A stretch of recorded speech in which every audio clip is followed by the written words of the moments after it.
Hello, welcome to Tug Talks with Damon on location at the ANAC conference, the Association of Nurses of AIDS Care in New Orleans. My very special guest in the tub today is Jim Leckliter.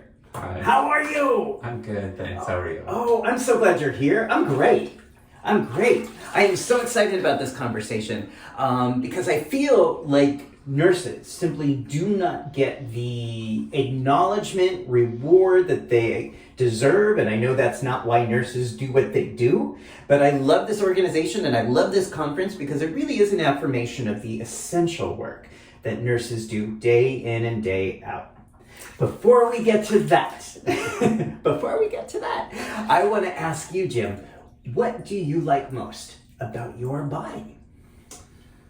It's a tough question, but most of the compliments I get, and I would agree, is my eyes and my smile. Oh, okay, so show the people. Let's see the eyes. So you have very, very blue eyes. Yes. Very deep eyes. And do you often hear that like from patients or from Not from patients, but friends or acquaintances. Typically not from patients, which is good, which is a good thing. Well, but I think when you're in a vulnerable situation medically and you're in a bed, seeing a nurse, seeing someone with comforting eyes, seeing a warm smile can make a difference. Yes, I can see that, but I guess for me, if I was to get that, oh, you have nice eyes, to me that's not really something you would expect to hear from a patient. It's a little out of context. For me it would be. For me it would be. Yeah. Okay. I understand.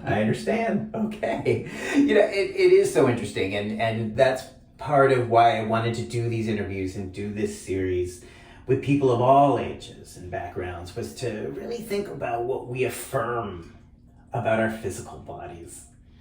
And, for a lot of gay people, this is a challenge. Yeah, within the gay community, especially for gay men, it's this focus on physicality, your physical presence. I'm not sure where that's deep rooted or where it comes from, but at least within the gay community, you have to live at the gym, or you really don't fit in, or there's these silos of the labels. You're big and hairy, you're a bear, maybe you're smaller, you're the otter or the twink, and then you've got all the gym guys. So where do you fit in? And I've never felt I fit in. So I'm just someone who likes men, so I'm gay, but I don't feel like I fit in any of those silos. And what does that mean, not to fit into the silos? What are the consequences? Well, I clearly don't live at the gym by looking at me. But what does that mean to you? To live at the gym? To not live at the gym, to not make that the be all end all of every goal you have every day. And make sure you just stay closer to it. Oh, sorry. That's okay. I guess for me, my priority isn't the gym. Mm-hmm. My right. priority is more, I guess, academic, which is my background as a nurse, is academia. So it's not to fault people for making the gym a priority, but it's also that just because that's not a priority, someone shouldn't be faulted for it either. Yes. Do you feel like you get faulted for it?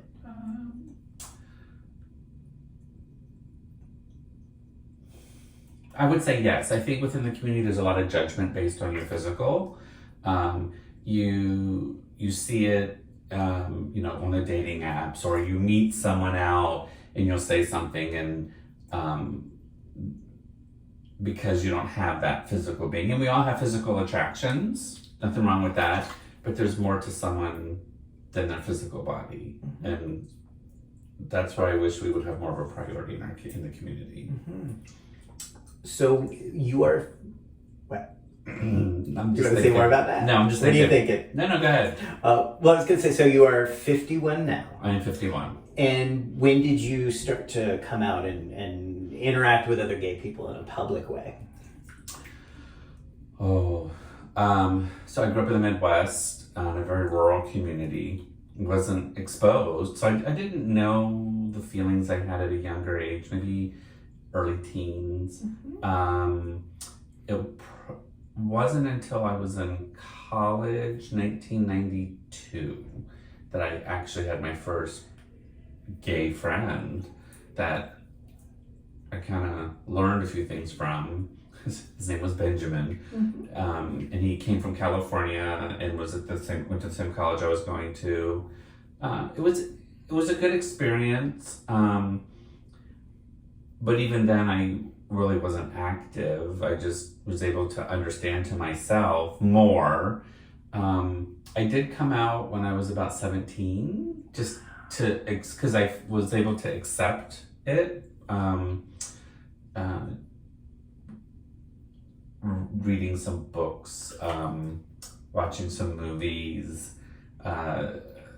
Torch Song Trilogy, as old as that sounds, was the first movie I saw that I really could relate to. Yeah. And then... Yeah, I was in high school as well when that film came out. Yeah. I was too, and that really helped. And then when I was in college, I worked for a telemarketing company, and my supervisor gave me a book called On Being Gay by Robert McNaught. I remember that.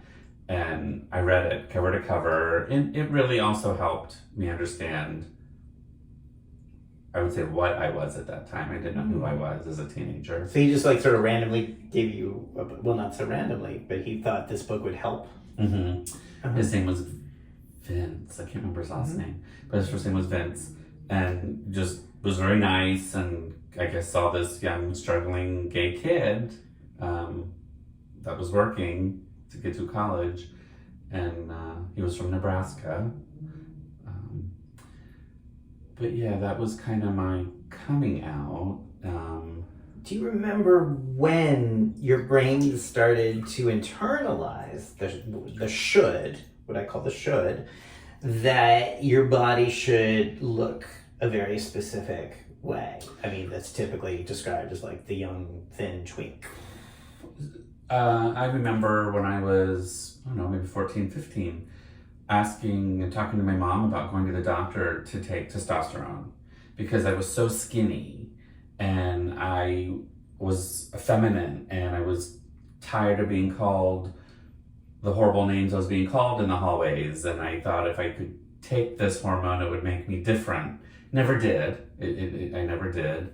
You never took it? I never went to the doctor to get it. It was never prescribed, and it just, so I never talked to the doctor about it. I just asked my mom, and she was like, no, and that was that. So I don't think testosterone would have made me any different than I am today. I probably just genetics. I don't know. I'm not a geneticist. So even at that early age, your mind was working in a way that operated to say your body is not good enough. Yes. That there's... Yes. That it should be different. Yes. And I remained thin for the better part of my 20s and early 30s. I remember talking to my doctor saying, God, I wish I would, I could go to the gym, and I did, and I just didn't bulk up. I couldn't put on mass. I could lean out and tone out. And my doctor used to say, those big guys are trying to get what you have, and you want what they have, and it's all about body type and genetics, and it was just hard to kind of accept that. And he goes, you also have a fast metabolism, so just be glad that you have it, because one day it'll go away. Well, it went away, and now what I see in my eyes is fat. So how do you feel when you say that word fat to yourself? Part of me is like, it is what it is. I'm 51. There's some things I can do, and I am doing and have been doing. But I also believe that due to some medication that I take, I think it has also caused some side effects that are unwanted that unfortunately I have to live with. And that's okay. So that's where I think I'm at currently with, I would say, body image. I joke about it all the time. I teach nursing school, and I will lecture, and we'll talk about diet or we'll talk about nutrition, and I'll go, and I do like my cookies or whatever. I make it a joke, but internally I'm beating myself up over it. And that's just, I usually have a good facade. I have a very good presence, but inside I'm tearing myself up over it. And has there ever been a time in your life that you haven't beat yourself up about your physical appearance? A very brief moment in 2001. I had, unfortunately, this isn't the unfortunate part. I got diagnosed with HIV. That wasn't the unfortunate part. It kind of is a blessing in disguise. But after that diagnosis, I fell into the party scene in San Diego. I kind of went backwards. Most people party, get diagnosed, and then stop. I went backwards. So for about 6 months, I was in the party scene and finally was able to party with, I wouldn't say party with, but people accepted me. And after a few months, I realized why they were hanging out with me and partying with me. And it wasn't for me. They weren't my friend. It was who I knew to get them party favors and access to party favors. So when I realized that, I decided to stop and get clean on my own, which is another thing that I struggle with. Is a lot of people don't look at me as like, oh, you're not a real addict, you didn't go to rehab, you don't go to meetings. Why am I being judged because I don't feel I need to go to meetings? I've been clean and sober for over 20 years, and it's just tough. Again, silos. The community has just so many silos, and I'm sure the heterosexual community has this too. I'm not alone in these struggles. My patients, I have patients that I deal with that come in for anxiety or depression, or they're trying to kill themselves, and I'm 100% with them and I'm relating to them. But when I go to work, my personal life is left outside the door, and I come in and I provide the bedside care that I am really good at providing. I help them get through their crisis, and hopefully they can move on and get their resources. I work in an emergency department, so I don't usually get to see the after or the follow-up. So thank you. Yeah. Thank you. Thank you for sharing that. Yeah. Can you ever imagine a world or a community that doesn't have the silos or is not so? Can you imagine existing in a gay community that's not siloed in that way? That would be a perfect world. I look at the current generation of the younger gay men that are coming out that aren't about labels, mm-hmm. that don't like to be compartmentalized, mm-hmm. which gives hope, but it's also human nature to want to belong and fit in. So I think that aspect of our nature will always create some type of siloing, because everyone wants to belong and fit in with their tribe, per se.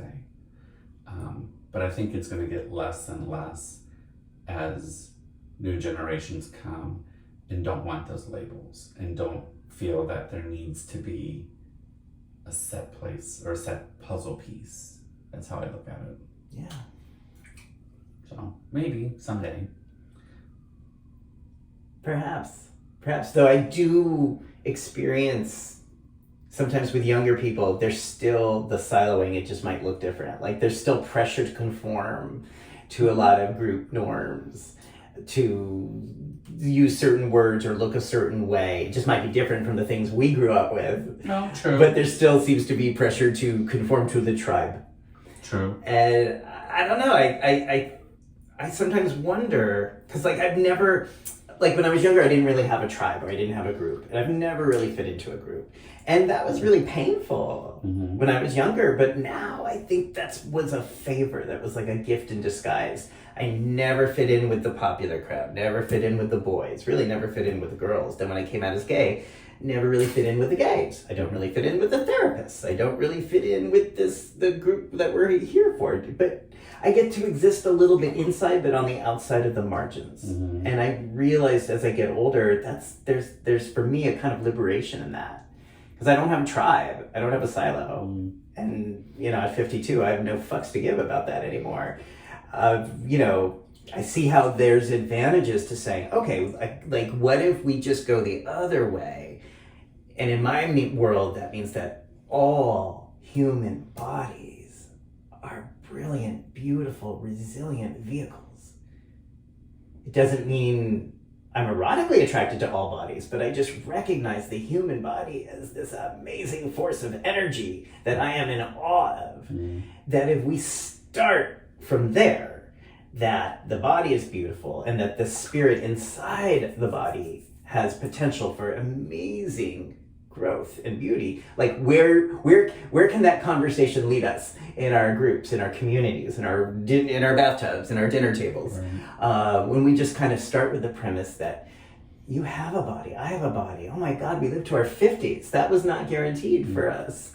And I'm just so amazed that we're still here to sit in the tub and have these conversations. So I try not to crap on the body that I have and really recognize like, wow, what a wow it is. I've certainly not always been kind to it. Right, and they're bi. Yeah.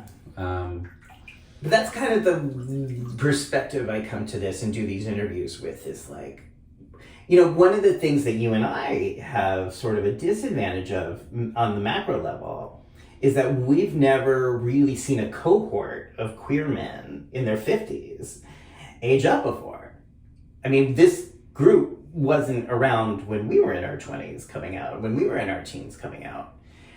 And unfortunately, they were there, but a lot of them passed away from the first wave of the AIDS crisis. Right. And so we haven't really seen an entire generation of gay men get older and become seniors and continue to thrive with all the physical changes and all the bodily changes and all the things that go along with that. Because we didn't have those. Right. I don't know, Emma, what does that sound like to you? There's some truth to that.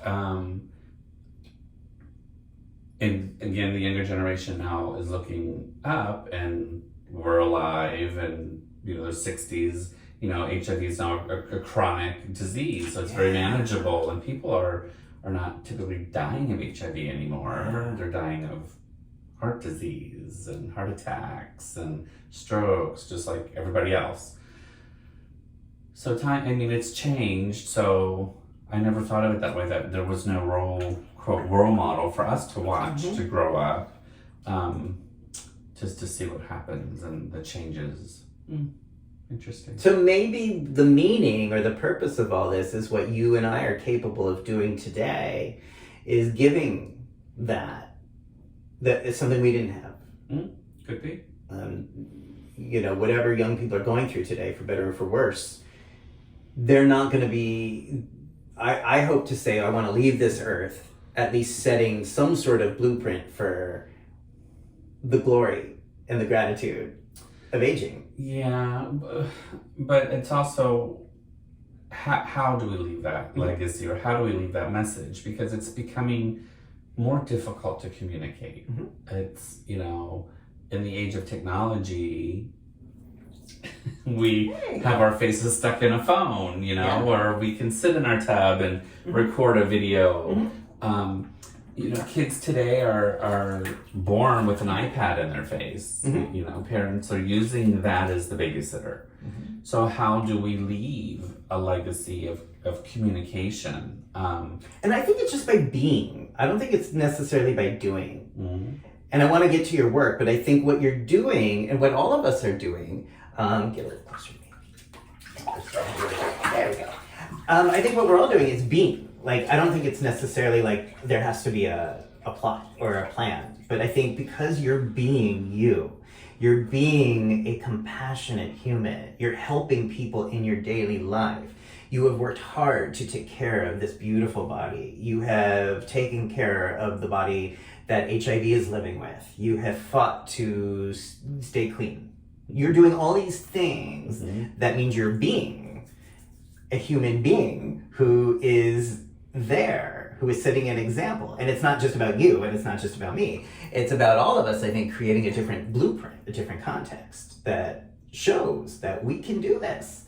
We can be queer, we can be gay, we can be out, we can be naked, we can do meaningful work, we can have these conversations well into our 50s, and many of my guests have been well into their 60s and 70s too. Yeah. I watch. Yeah. So, I don't know. What, does that at all I don't know, how does that land? No, I mean, it's wonderful to know that my life expectancy is to whatever is in my genetic code. Nothing has been changed because of my little friend that I live with, which is great. You know, my great grandmother lived to 94. My grandmother just turned 86. I've got longevity. Part of me wonders if I want to live that long at the way that our world is going right now. Mm-hmm. So it's, I always joke with my patients, you know, that come in and, you know, they're upset or they're angry or they're, you know, suicidal. And I always say, you know, life is hard. It's very difficult. I have said this, and I joke around by saying this, that when the moment we're born, they need to say, congratulations, you have a boy. Here's your antidepressant and here's his psychiatrist. Because life is just so difficult, you know, and as children, I love the naivety of children because they will just say something. I wish adults, we could still have that. And not, because as kids will say something and they don't really take it personal. They just take it. And then we might run home and say, oh, Susie said, or Johnny said, and that's what it is. But as adults, if Susie or Johnny says that, it turns into an HR complaint or a lawsuit. So that's where I'm talking about the communication. We can be and leave our legacy by being and just being present, but at the same time, we have nonverbal communication that now people take as offense. It's almost like you don't dare want to move within the thought of offending someone. So at what point, again, that almost leads to the silos again, because you're going to hang out with people that you're comfortable with, that you can maybe be off color with, which should be okay. And it's just interesting when you're having a conversation with someone, you get to say a comment, you're like, oh, can I say this anymore? Am I allowed to say this anymore? Or someone else is telling a story or maybe a joke that isn't vulgar, but maybe has a small off-color ending, but they just get to that point where, oh, is there anyone in this room I'm going to offend? What happened to be able to just talk and share and have a good time and not everything be taken so personal? Because it's not personal. Half the time you don't know the person. You maybe work with them or they're an acquaintance with them.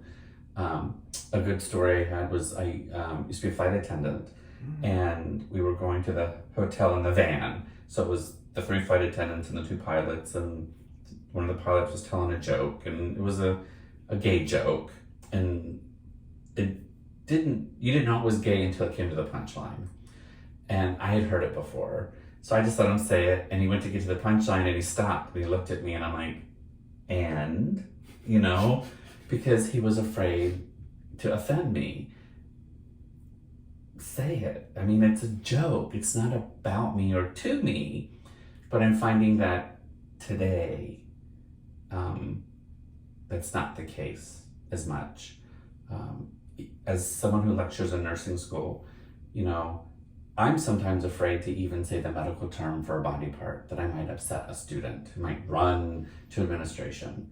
Well, you want to go into nursing, I'm lecturing about anatomy and physiology.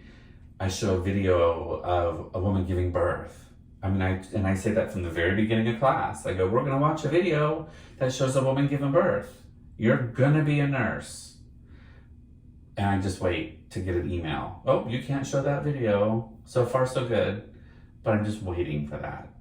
And I shouldn't have to wait for that. Or when I teach pharmacology, if I'm talking about the HIV meds, or again, a physiology about HIV, how do you get it? Well, I'm going to tell you how you get it. So I don't know. Those are my struggles I deal with. And again, when I'm working with my patients or my students, it's never about me. It's always about them.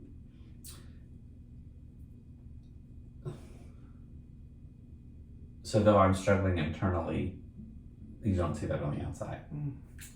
So, and I've been in therapy before. Yeah, lots of therapy. So you're frequently toggling between those private all fears the time. and the public smile. Sure, always. I feel good when I know that a patient has felt good. I know that I've done my job, which I love to do. I can't think of doing anything else in the world other than being a nurse. I've always wanted to be one, but life happened until I was able to become one. 13 years ago. So I enjoy it. I like it. I've worked with vulnerable populations, from incarcerated people to the homeless in the hospital. And it's just hard to know that as nurses, which was really funny during COVID, we were everyone's favorite person. We were the heroes of the world, right? But as soon as COVID went away, so did our hero cape.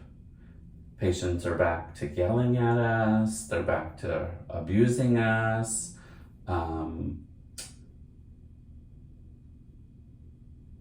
administration just doesn't listen. And that's the hard part, is a lot of administrators are nurses that used to work at the bedside. And it's like they've forgotten what it was like. And we're fortunate I live in California, where we have safe patient ratio laws. What's that? So it's supposed to be based on what's called patient acuity. Mm-hmm. How ill is your patient? And depending upon the unit on which you work, it's the maximum number of patients you can have as a nurse. The state has set the max numbers based on unit per se, like a medical surgical unit patient, you can have 5. In the ER, you can have 4, but if the patient's acuity is higher, let's say one of my ER patients gets intubated, I'm supposed to go to either 1-1 or 1-2. Most hospitals keep you at 1-2, even though you should be 1-1, they'll make you 1-2. If you're on a med-surg floor, you will have 5 patients. Well, if one of those patients is in isolation, you should drop to at least 4, because now you have extra time you have to spend gowning up and taking the gown off and working with whatever that isolation is for that patient. They don't make those adjustments. So it's great on paper, but administrators don't adjust per the regulation. And it's tough. You can file complaints and the health department will come out and do their inspections and yes, you violated you made the nurse work at a ratio. It's like a little slap on the hand and they move on. Even though there are fines that can be issued now, they don't. And a lot of the hospital systems would just pay the fine anyway and it would be nothing. And you're saying this is consistent with the systems prior to COVID, or this is a new Even now. No, it was before COVID. Okay, so this has always been. Yeah, so California got, I don't remember how many years ago, we got the safe patient ratios. Okay. When COVID happened, hospitals could apply for a waiver. So they didn't have to keep nurses in ratio because there was just so many patients. Yeah. Some hospitals did push nurses out of ratio, but there was nothing you could do because of the waivers. Some hospitals got waivers but never used them. So I was fortunate enough to work for a hospital system that, though they had the waiver, never used it.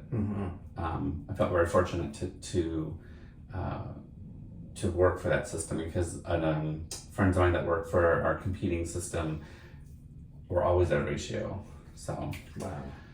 And there's research to show that the more patients a nurse has, the greater chance of mortality. Yeah. So in like Oregon and Pennsylvania, they're now passing legislation for safe patient ratios. And there's been federal legislation that's been in a committee for years. It just doesn't go anywhere, unfortunately, because big hospital systems come and they go, oh, it'll cost us a lot of money. We'll have to reduce ancillary staff. California didn't reduce ancillary staff. It didn't cost them any more money. Wow. So now, people may, first of all, watching this, want to know, so what is really the difference? This is going to sound like a basic question, but go with me. The difference between nursing and doctoring. What leads someone to go into nursing versus doctors? Money, no. So doctoring it's very interdisciplinary. Doctors heavily depend upon their nurses today. Yes. They do, very heavy.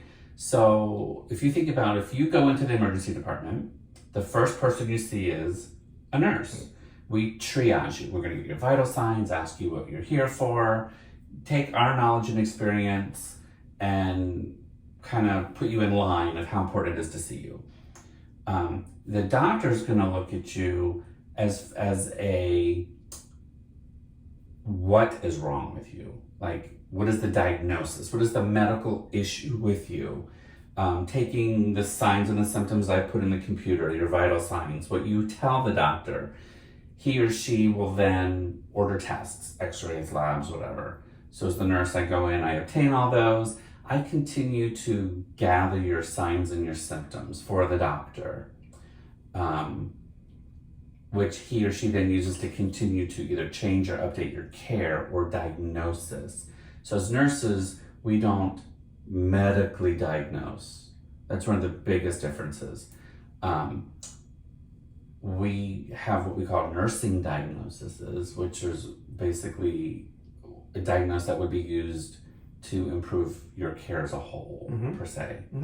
So nurses, to me, seem to see the larger picture sometimes. So they're often building relationships, gathering data that really works holistically, helps the whole person. Yes, Is that true. So fair? if you think about an analog clock with numbers, and then in the middle is where the hands are. So that is the nurse and the patient in the middle. All of the numbers are the answer services and the doctor. The lab, the x-ray, your social worker, all those people on the outside are feeding the nurse all the information that the nurse then has to take and disseminate. Do I need to tell a doctor this? Do I need to call the lab about this? Does this other social worker need to know about this? The nurse gathers all that information. They're the point of contact for that patient or the 5 that they have, and they disseminate that information, or they take whatever that information is and do something with the patient to improve their health. Wow. So what drew you to nursing instead of doctoring? Good question. So I was working as a dietary aide in a nursing home, and I remember seeing these little old ladies sitting there at the table just waiting for the nurse aides to come feed them. And I couldn't do it because I wasn't a nurse aide or a nurse.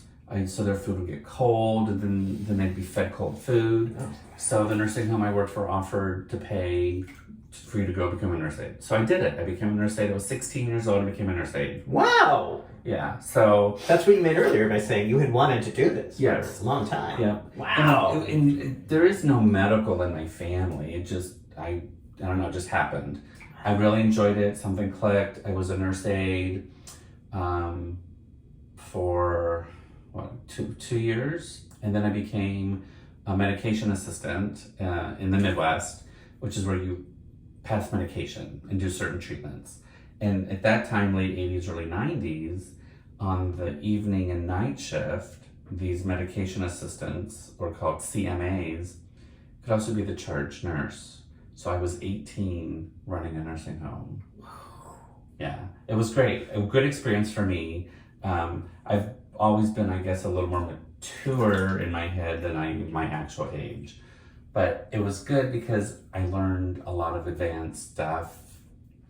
I did go to a year of nursing school out of high school. I needed a gap year. I went to college a little prematurely. So I dropped out, which was fine. Did other stuff in life. Was a flight attendant for 10 years. And then at the age of 38, went to nursing school. So 13 years ago. So I did it and I love it. I completed. Were you ever tempted to go the route of being a doctor? Did you ever feel should as a man to be a doctor? No, that, never once did I dream of going into medical school. I think had I had known when I was younger, when I was 16, 17, 18, I think if I had known about being a nurse practitioner, I may have gone that route then. But now that I'm later in my life, I'm not going to go that route. So I have my master's in education, master's in nursing with education, and I am 45% done with my doctorate. Wow. Yeah. So tell me now about ANAC and what it is, how you learned about it, and what's going on with ANAC today. Oh, ANAC. It's like a home away from home. And again, that stands for Association of Nurses in AIDS Care. Yes. I've been coming since 2013. My first conference was in Chicago many years ago. I honestly don't remember how I learned about it. I was a correctional nurse at the time. I was doing I guess you call it a little study, a little research study, comparing the level of HIV care and treatment that the incarcerated inmates with HIV were receiving compared to the standards of the civilian regular community. Seeing if there were any disparities among the incarcerated in Kansas. In Kansas, where I lived. And maybe in my research, maybe that's where I came across that organization. I don't remember. But I found that they were actually getting the same, if not better. In prison? In prison. That's a surprise. It was. Because I expected, it not to be. But the more I looked at it and thought about it, we kind of have a captive audience, captive patients, so we're able to remind them a little more frequently. We can go to their home and talk to them. It can be part of a routine, a ritual. Right. Yeah. So the tough part was, though, those that were on medication did have to go to the med line every day for meds. So there was a little bit of not so much privacy because there's a long line of inmates that get certain meds. So it was like going to the med room every day to get, or twice a day to get whatever. Because in prison, you don't get the one pill a day. They break it apart because it's cheaper. So, it's state funded. So you got to go with what's fiscally responsible. But so wait. So just so I'm clear, we have one pill a day. Correct. That can treat HIV now. But It's got 3 meds in it, though. Right. So instead of buying the one pill with 3 meds for $20,000, on brand, you could buy the 3 separate generics. Got it. Okay. For like $8,000 or Got whatever. it. So you're saving a lot of money. Okay. Yeah. So. Okay. But it was good. It was a good experience. I don't remember how I came upon ANAC, but I've been coming and I've been involved. Do you remember the first time you went to one of the ANAC conferences in Chicago? Do you remember much about it? I was talking to a member today, and because I couldn't remember who the president was, and she told me the person's name, and I don't remember it. I do remember, and I was really off to the side. I was by myself, so I was like in the back or off to the side, really just watching, trying to absorb what the information was. Really, and it was really nice to see, again, everyone connecting and saying hi and, oh my God, how you been? And it is a family. Yeah. And you see the same people year after year, and you get the newbies every year. And like this year, we have like 70 new people this year, which is so wonderful. Yet sad that we still need us in this specialty, but at the same time, we still have people that are interested in it. I'm very involved. I'm one of the original founders of the Palm Springs, California chapter. I am just finishing up my 2-year term as the chair of the nominating committee. And I'm moving over to the chair of the chapters committee. So I'm very involved. And those are like national? Those are national committees. Yeah, wow. national committees. What is ANAC? What do you do? What are we talking about here? Well, we get together and we cry and we party. No, there's a lot of research and a lot of advocacy. So this is an international global organization, headquartered out of Washington, D.C. And it's over 30 plus years old. It's an interesting organization. It started at the heart of the AIDS epidemic in the 80s. It's about networking and collaborating. It's about becoming the expert in the field by certification. We have a certification board that you now can become a certified in your specialty, whether you're an RN or LPN, you're a nurse practitioner, pharmacist. They have certifications for all of those. We are a truly interdisciplinary organization because it's not just the nurses who are providing the care. It's the social workers getting the HIV person housing. It's the doctor who's continuing to diagnose and treat and prescribe the medications. It's the nurses going out to do the home health. It's the nurse researcher that's implementing new evidence-based care or doing a research project in their doctorate program, whether it's PhD or DNP, constantly changing to update to improve patient outcome. And because of nurses in the past, we have been able to change care. If it wasn't for, many people maybe know the movie called 5B that came out about 4 or 5 years ago. Those nurses really did the groundwork for how we take care of our HIV patients. It was those nurses who took the gloves and the gown off and started hugging patients to say, you don't get it by being in the room. You don't get it by touching someone. So that's so important historically that I don't think most people realize is that when it came to humane care of people living and dying with AIDS, nurses were often the first to say, take off the rubber gloves. We're not going to get it from touching. No. We're not going to get it from being compassionate people. Correct. And that people deserved, if they were dying, deserved to be in a room where they were being touched or cared for in a compassionate way. Because back then, only true family, not who we called family, Right. your partners, your spouses couldn't come in. It could only be your real family. And if your true family was there, they could say, no, we don't want the partner, or these people were dying alone. So it was the nurses who were standing up and saying, this is their spouse of so many years, they belong here. So that's why we have a lot of the regulations that we have today. Yes. So nurses were so ahead of that, and I think that's important for people to know. For people who watched Pose, that was symbolized in the Sandra Bernhard character. It was. And that was, again, a very true to, that was a representation of the nurse's role in that situation of caring for people, having their partners and their created family be able to come in. Right. At a time when medically the official guidelines were don't touch. It was just don't do anything. Yeah. It was. Yeah. Yeah.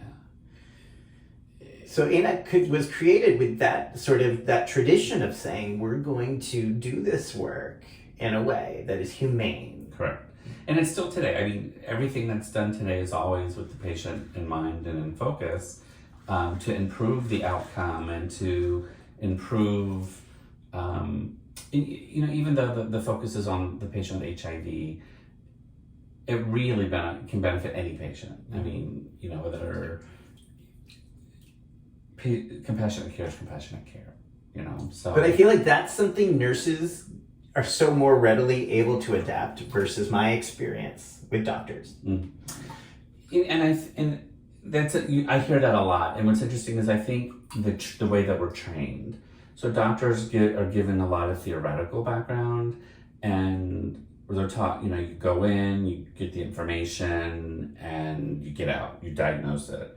As nurses, we are taught to spend the time at the bedside. We are taught to get to know the patient. And then, many nurses before me are called nursing theorists that we base our care on. And many different units in the hospital use different theorists based on the type of care that's given. I use one theorist for me that her name is Jean Watson, and she's got what are called 10 Caritas of caring. And the gist of her is the patient isn't just the physical being in front of you. The patient that you see includes their community and their family and their spirituality and their soul. It's this whole piece that everything fits into to help your patient get better. ICU uses, most ICUs or critical care areas use a theorist that basically says to get you back to your baseline where you can brush your teeth and comb your hair, that kind of stuff. Whereas, again, for me, that would still be covered under my theorists that I love and enjoy using. But if you were to go way back to the beginning of nursing with Florence Nightingale, what did she do? She started with cleanliness, hand washing, clean linen, the simple things. And then it was, if you look at the pictures and you read, her and her nurses are called the lady with the lamps because they were going out at night with their lamps to take care of the wounded people during the Crimean War. And that's how you get that bedside care. And it wasn't the doctors with the lamps going to the bedside. It was Florence and her ladies that were going out taking care. Wow. So, yeah. And so do you see your role today as sort of emulating those ideas? Of course. I mean, we've got better technology. We don't use candle lights anymore. But emulating that spirit. No, yeah. I'm just saying, even though we don't have the old, we have these wonderful pieces of technology, the basis of nursing is still the same. Mm-hmm. The patient is the focus for a better outcome. Mm-hmm. It's about having that collaborative care that sometimes we're limited in time and patients cannot always understand that. Or we walk in the room and we're tethered to a computer because unfortunately, if it's not charted, we can't get paid for it. Mm-hmm. And it is, healthcare is a business. It is a business. Are there any tips that you'd like to give to the families, members, or loved ones of patients who are in ICU when they're there? Anything that makes your life, anything that we can do that makes it kind of a win-win all around, that makes your job easier, that makes our loved ones get... I mean, a lot of it... How can I be a good patient advocate? Right. No, well, a lot of times it's not what you're asking or, oh, I looked it up on Google. It's all about how you're saying it to us. A lot, it's important to remember that the nurse in front of you has 4+ years of education. And you might not know that, but they have 4+ years of education. They've passed one of the most difficult tests to pass to become licensed in the nation. And you come in with your Dr. Google. And we don't know what website you're reading. It could be Wikipedia, which is not a good site. And I get it. You want what's best for your family. Even for me as a nurse, when I advocate for my family, I might ask something or say, why are you doing that test? Inquire about the test. That's fine. But don't say, oh, well, I just looked this up on WebMD and it says you should be doing an MRI. Well, what was the situation you're reading about on WebMD that might not apply to your family member? Mm-hmm. MRIs, are never emergent, first of all. They are urgent, but never emergent. So those usually aren't done in an ER setting. Again, it's all about your tone and how you talk to us and how you ask us questions. We want you to advocate. Absolutely advocate for your loved one. Advocate for yourself if you're the patient, because we are human. I am a human and I can make a mistake, but I haven't. But, just be respectful. I wouldn't come to your workplace and start questioning what you're doing. I'm not a licensed social worker. I would not. I'm not either. Or a counselor. Okay. No. Oh, I wasn't saying you. I'm sorry. That's no, okay. Not you. No, I'm a therapist, but yeah. I'm just saying. Yeah. I'm not a licensed social worker. I'm not. I'm not a dietitian. Yeah. I'm not going to come to you and tell you what to do. Yeah. I'm not a construction worker. I'm not going to tell you how to build that 30-story building. But maybe when I might come by and say, hey, why are you putting that beam there versus over here? Educate me. I do that with doctors all the time. They're going to order medication that I would be like, typically we don't use that medication for this, but let me ask the doctor.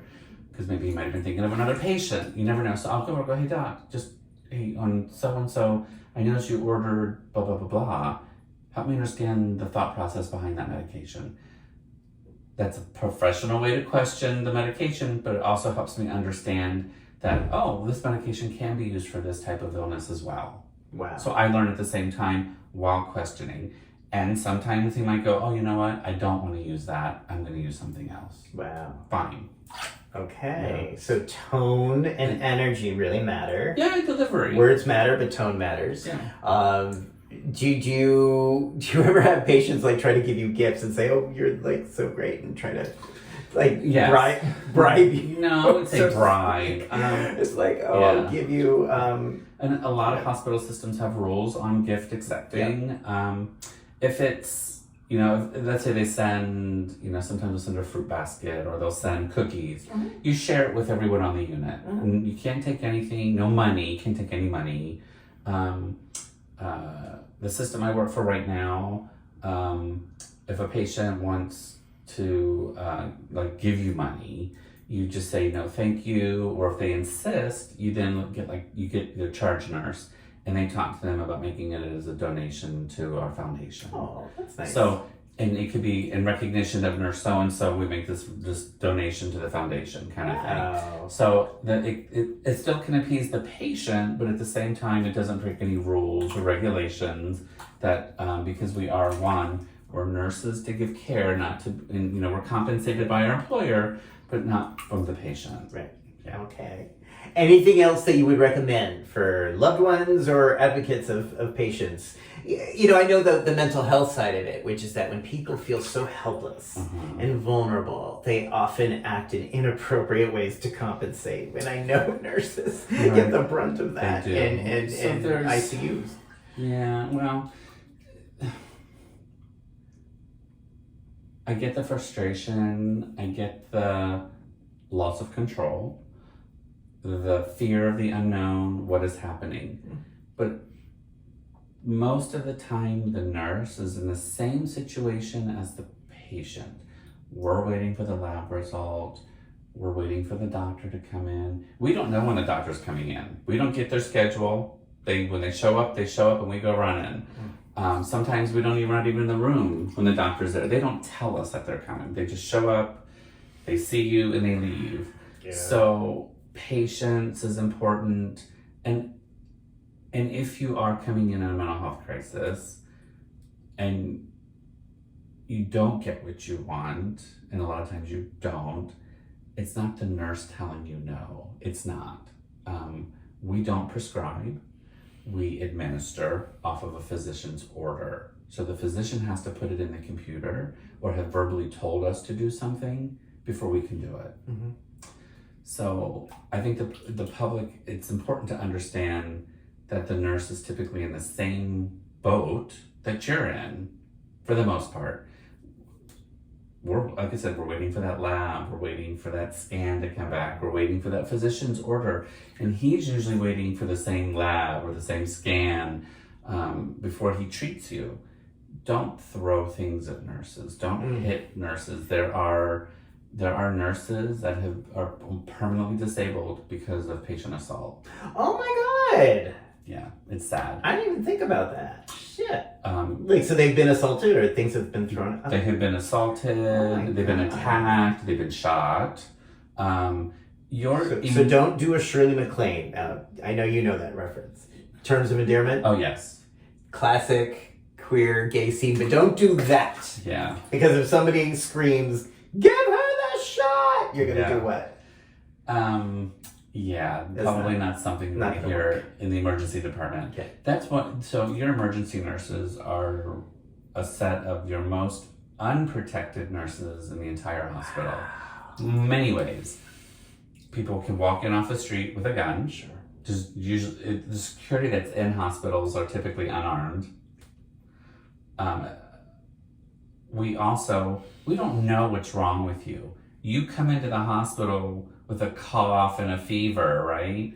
We don't know what's wrong with you. So we run all these tests. Now we find out you have meningitis. I've been wearing a mask, whatever. Now I'm exposed. So your ER nurses are truly putting their lives on the line to help you get better, not for you to come in and tell me how to do my job. Wow. And I know that sounds a little harsh, but that's the reality. That's the reality. Wow. Okay. So thank you for that. Thank you. That's such important information. And this is partly why I wanted to have this conversation and really spotlight the work you're doing, the bravery, the vulnerability you do every day, day in, day out, night out, that you and, I don't know, hundreds and thousands of your colleagues face every day. And I think it's important for us who don't work in that every day to realize what you're up against and saying we can work together. You know, we are on the same team. When I have a loved one in ICU, when I have a friend or a loved one who is ailing, it really behooves all of us to think about how we can work together as a team to get the best outcome as possible. But, not that it's a power game that I think some people want to play with nurses to say, I can dominate you and have better results for somebody who is there. It doesn't work that way. And I think just, right. To be aware of that. We can work together, Yeah. you know. Again, it takes a truly interdisciplinary, interprofessional team to take care of a patient. Yeah. There's some research that says that in a 3 or 4 day hospital stay, a patient will go through some 100 procedures. Wow. Yeah. And also to bring it back to ANAC, I want people to know that it's not only, I go to this thing and I'm a therapist, so it's not just for nurses. It's No. really for people fighting in the world to have an impact, to make a difference. And Yes. to be able to gather and get the support and get the community and to tell our stories and to learn new stuff. There's a lot of new stuff that's presented every Absolutely. year. We have pharmacists and therapists and researchers, non-nursing researchers. We have political activists. We have people that work at the NIH. You don't have to be a nurse to be a member of the organization to help and make change. And again, just because our change and our name is HIV, a lot of the change that we make can be applied in many areas of healthcare. Yeah, absolutely. A couple of years ago, I remember I went to this amazing presentation about a group of nurses that were providing COVID vaccines through a van, and just what they had to go through and the bureaucracy, but how they eventually got to the point where they got the funding and the van to go out into the community and give out COVID vaccines. Mm-hmm. And they were also vulnerable to the violence. Yes, they were doing it anyway. So when people watch the news and they think the world is going to hell in a handbasket, this is why I think these conferences are so important to be aware of, because we are surrounded by hundreds of people fighting so hard to make our world a better place, a more sustainable, healthier, pleasurable place. And you are part of that, mister. Yeah. And I'm grateful to you and to ANAC for continuing to do this. Yes. Yes. It's a great organization. It is. I've learned a lot and I continue to learn, so that's why I keep And you're coming continuing back. to work within the organization? And I come back. I come continue back to every do year. this? Okay, all right. So if people want to learn more about ANAC, go to the website. I guess it'll be anac.org, or it'll be right down below. Think about attending a conference, because they're great. They happen every year. Is Yes. there anything I haven't asked you about your life, about ANAC, about nurses, about being on the front lines? No, it's all good. Yeah, it's all good. Very rewarding. Become a nurse. Become a nurse, or a nursing supporter. Wait, that's, I always say Healthcare professional. healthcare. Yeah. Okay. But a nurse. Become a nurse. We need nurses. Yes. Are we in a nursing shortage? They say we are. Okay. I think there's some truth to it. We have a lot of nurses who are retiring, but I also think a lot of nurses have left the bedside because they're burned out. They're tired of abuse from administration. They're tired of being told there's no money for raises, yet your CEO is making 10, 13, 14, 16 million dollars. Well, I gotta say, that happens, but that's everywhere It in is. my experience in healthcare and services. You've seen, Yeah. we watch the news, nurses are striking across the country to make their voices heard because, frankly, enough is enough. So if somebody's watching this and thinking, I might want to think about this as a second career, what would you recommend they do? What would you recommend they read or go to or think about in order to decide whether this would be right for them or not? Become a nurse aide first. Uh-huh. That's the best thing Nurse you can aide. do. How does one do? What would be the first thing somebody could do? You could look up your local community college. You could Google certified nurse aide programs near me. Those will come up. Take the class, take the test, work as a nurse aide, because that is the grunt work. You're doing it. If you can do that, then healthcare might be for you. There's also, it's tough though, because when you go through nursing school, yes, you have to work at the bedside and you have to work with blood and you have to work with bodily fluids. But once you become licensed as a RN or even as an LPN, there are areas of nursing where you will never see a patient, like informatics. It's all computer, it's all data driven. So if you can maybe you're a computer person and you're a data driven person, but you want to be a nurse, but you really don't want to work with bodily fluids, then become an informaticist, a nurse informaticist. Interesting. Lots of areas. Oh my God. You could go into case management, nurse case management. You might go talk to the patient, but you're not really going to work with their bodily fluids. You're going to help get them, durable medical equipment, help them get maybe a wheelchair, or you help them get oxygen at home. There's tons of areas in nursing, which is great. You can go into management with experience. You can get into, leadership positions and manage clinics and stuff, like all kinds of stuff.